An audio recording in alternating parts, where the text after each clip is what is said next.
Open the floodgates of heaven. Let it rain. Let it rain. Open the floodgates of heaven and let it rain. Please let it rain. Open the floodgates of heaven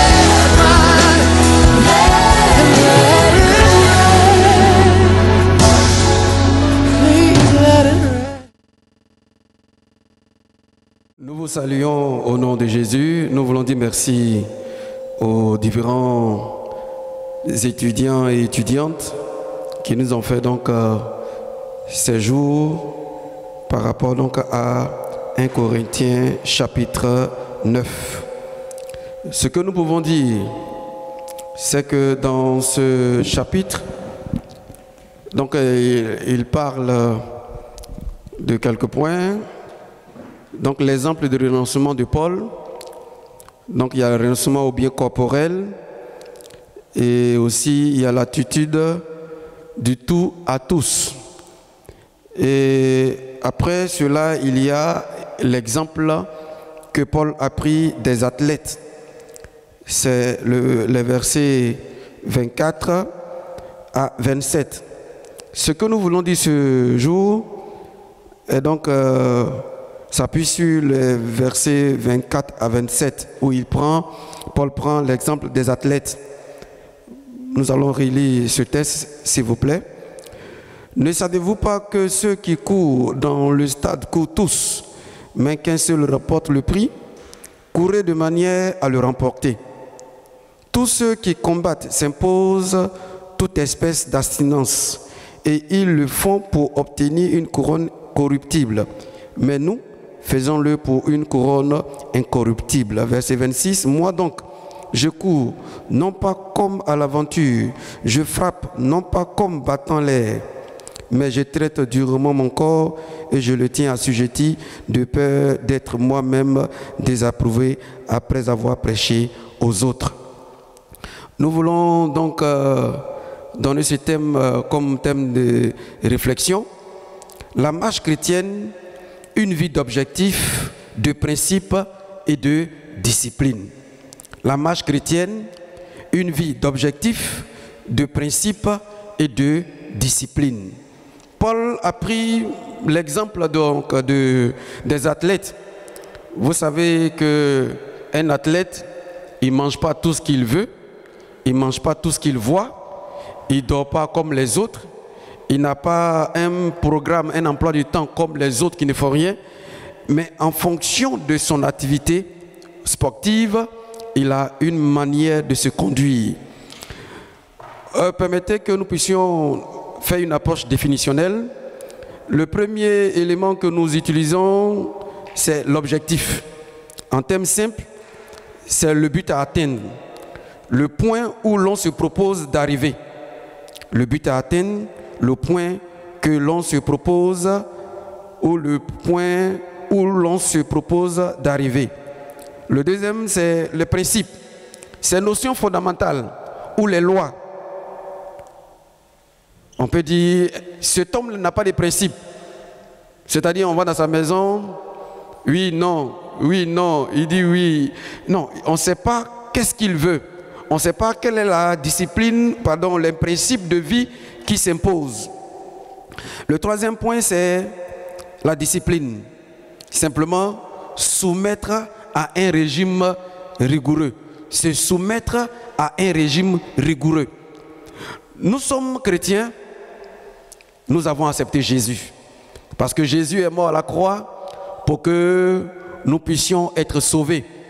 Mais lorsque nous avons accepté Jésus et que Jésus nous a laissés sur terre, évidemment, il y a une conduite qui s'impose à nous. Cette marche chrétienne, donc, a ses principes, a ses orientations, a sa manière de fonctionner. Donc, je suis chrétien. Pourquoi? Parce que Jésus m'a sauvé et je dois demeurer dans cette vie de sauver. C'est-à-dire, je ne dois plus aller encore me rouler dans la boue et revenir. Comme Jésus l'a dit pour ceux qui attendaient l'époux. La parabole dans Matthieu 25 parle, cette parabole parle de 10 vierges. Il y avait celle qui était folle et celle qui était sage. C'est-à-dire constamment veiller parce que ce Dieu auquel on a donné notre vie, il nous a dit reviens et sa parole, il veille sur elle pour l'accomplir. Nous sommes donc chrétiens parce que nous sommes sauvés. Le sang de Jésus nous a lavés. Et donc la vie chrétienne que nous avons, c'est ce que Paul dit. Il dit aujourd'hui, vous qui avez accepté Jésus, nous qui avons accepté Jésus, on a une manière de marcher. C'est pourquoi il a pris l'exemple des athlètes. Celui qui fait par exemple, qui court aux 100 mètres ou qui fait les marathons, il ne va pas manger gras, il ne va pas manger n'importe quoi. De la même manière, nous qui sommes chrétiens, on ne doit pas se comporter de manière désinvolte. Je pense que Paul l'a dit tout à l'heure, il a des droits, mais il ne fait pas de ces droits-là des problèmes pour des frères, pour des sœurs.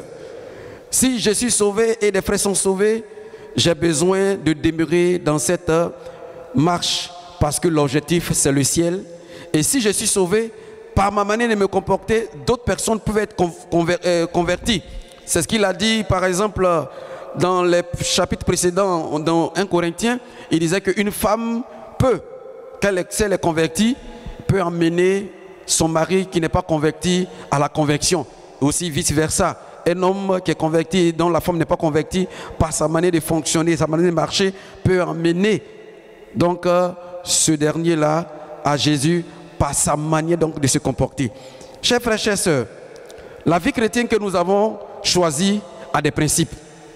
La vie chrétienne que nous avons choisie, les principes sont déjà établis. C'est ce que dans l'Ancien Testament, Dieu rappelle, j'ai mis devant toi la vie et la mort, mais je veux que tu choisisses la vie. Dans Josué, Dieu rappelle encore à Josué que la loi ne puisse pas s'éloigner de sa bouche, qu'il puisse méditer cette parole-là jour et nuit. C'est en cela que cette marche chrétienne sera une réussite. Pourquoi? Parce que c'est une entreprise.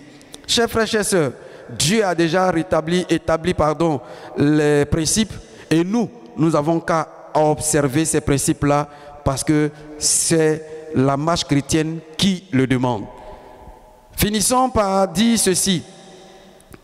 Lorsque Paul dit que il ne lésine pas sur des efforts le concernant, pourquoi? Parce que l'objectif qui s'est fixé, c'est le ciel. Il dit, je cours, non pas comme à l'aventure, parce qu'il a un principe, il a un objectif, pardon, qui est le ciel. Mais c'est qu'il dit au verset 27, je traite durement mon corps et je le tiens assujetti.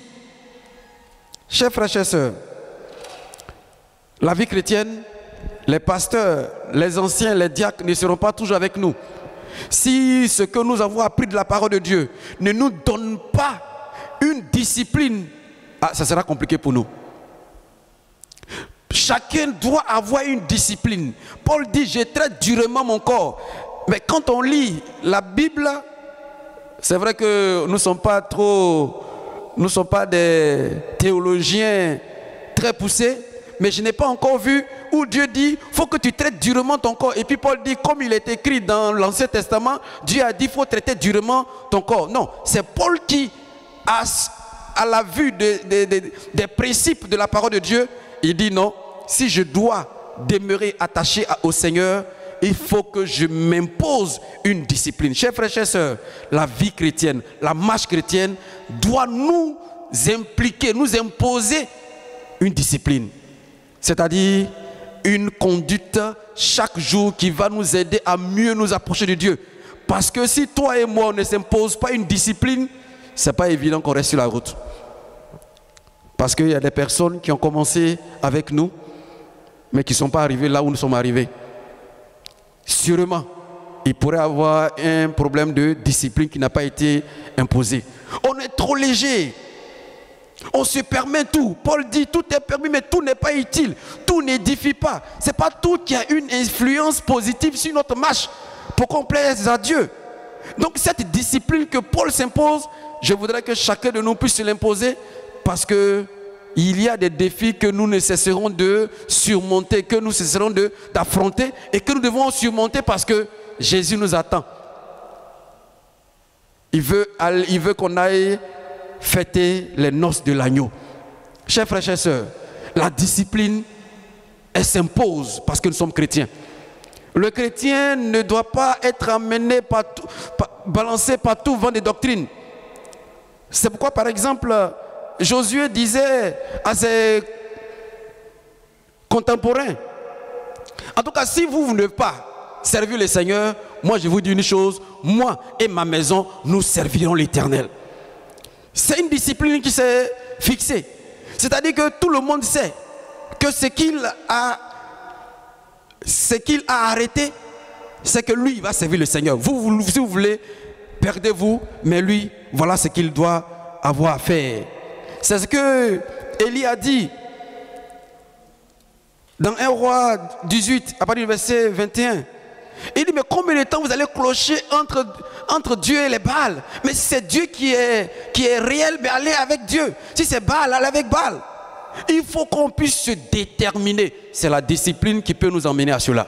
La marche chrétienne doit nous imposer une discipline. Paul dit, j'ai combattu le bon combat. J'ai achevé la course. Parce que selon lui, donc ça c'est 2 Timothée 4 à partir du verset 7, il s'impose une discipline parce qu'il ne veut pas s'éloigner de l'objectif. Chers frères, chères sœurs, notre objectif là, ce n'est pas pour la terre, c'est pour le ciel. Si toi et moi, on ne s'impose pas une discipline, on risque d'aller dans les décors. Dans 1 Corinthiens 6, verset 12, Paul dit, je ne me laisserai pas servir par quoi que ce soit. Il sait qu'il ne doit pas quitter, parce que sachez une chose, le diable, il a un plan pour nous détourner de la voie de Dieu. Maintenant, si nous, on sait cela et qu'on ne s'impose pas une discipline, on ne marche pas comme on veut, mais on marche selon la parole de Dieu, avec la discipline, je pense qu'on pourra aller loin. Et ce but qui est être enlevé, être pris par Jésus, je pense que cela sera une réalité. Chers frères, chères sœurs, la marche chrétienne, c'est une vie d'objectif. L'objectif, c'est que je sois sauvé. L'objectif, c'est que des vies soient sauvées au travers de moi. Les principes par rapport à la marche chrétienne, on ne va pas inventer la Bible. Même si certaines personnes disent qu'on doit réécrire la Bible. Non, la Bible est déjà écrite. À nous de l'observer. Dans Deutéronome 28, Dieu a déjà mis les lois encore. Il nous rappelle dans Lévitique, il nous a donné les lois organiques, les lois au niveau social, comment les hommes vont vivre. Tout est déjà écrit. À nous de pouvoir marcher selon ce qui est écrit. C'est ce qui va nous valoir d'être pris parce que nous respectons la parole de Dieu. Dieu veille sur sa parole. Si toi et moi, nous veillons sur cette parole ou nous marchons selon cette parole-là, je pense qu'il va toujours se manifester pour que nous puissions être sauvés. Chers frères, chères sœurs, quand les disciples disaient, regardez vous-même, s'il est bienséant de vous obéir plutôt qu'à Dieu. Actes chapitre 4, versets 19 à 20. C'est parce qu'il a une discipline, c'est parce qu'il a les principes, c'est parce qu'il a un objectif que ni la mort, ni la hauteur ne va l'éloigner de la parole de Dieu, ne va l'éloigner de l'amour de Dieu manifesté en Jésus. Peu importe ce qui peut arriver, on doit s'imposer cette discipline parce qu'elle va concourir afin que nous puissions être sauvés. En conclusion, disons ceci. La marche chrétienne, celle qu'on a choisie, elle a sa manière de fonctionner. Elle a sa manière d'être orientée. Mais à nous de ne pas la désorienter parce qu'on risque de perdre gros notre salut. Cette marche-là, c'est pour que Dieu, qui enverra Jésus très bientôt, puisse venir nous prendre pour que là où il allait nous préparer une place, nous puissions y être. Que Dieu nous aide afin que la discipline et la légèreté dans nos mœurs ne soient plus, parce qu'il y a trop de légèreté Malheureusement, on est dans l'église, mais on n'est plus chrétien. On est dans l'église, mais Dieu nous a déjà rejetés. Que cela ne soit pas notre partage, mais que Dieu nous aide à ce que nous puissions demeurer et qu'il puisse nous trouver et qu'il nous dise: bon et fidèle serviteur, bonne et fidèle servante, entre dans la joie de ton maître. Que cette parole-là nous soit adressée très bientôt, mais il faille que l'objectif ne puisse pas changer. Il faut que les principes ne puissent pas changer et que nous puissions nous imposer une discipline. Que Dieu soit béni, on va prier le Seigneur. Nous te bénissons, Seigneur notre Dieu, notre Père. Merci parce que tu nous as donné de t'accepter, de te connaître et de marcher avec toi. Aide-nous, Seigneur notre Dieu, notre Père, avec l'objectif qui est que tu es venu donner ta vie pour que nous soyons sauvés, avec les principes, que nous puissions nous imposer une discipline qui, Dieu, nous permettra d'être enlevés quand tu reviendras. Que la gloire te revienne parce que tu étends ta main sur ton Église, au nom de Jésus. Amen.